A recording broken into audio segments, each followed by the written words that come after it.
Hello guys, welcome back to my channel. This is Mako Vlog here.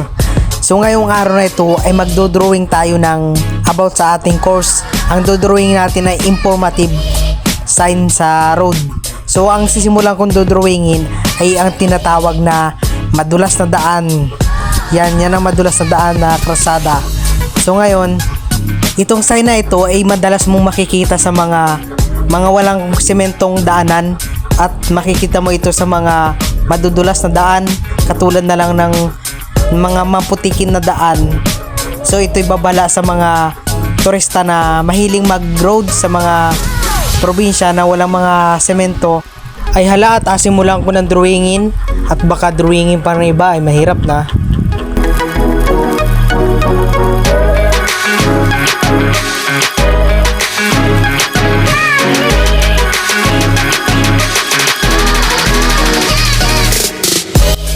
Natapos na natin yung isa nating inadrawing na sign at ang isusunod naman natin na dodrawingin ay ang tinatawag na restrictive sign.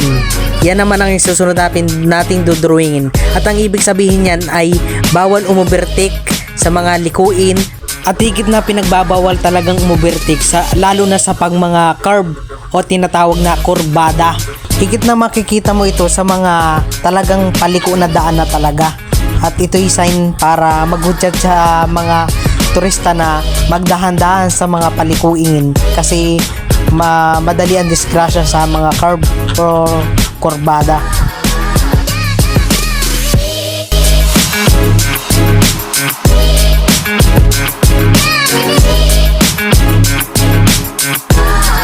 At natapos na natin ang dalawang sign na ating dinrawing at ang susunod naman natin ay ang tinatawag na regulatory sign.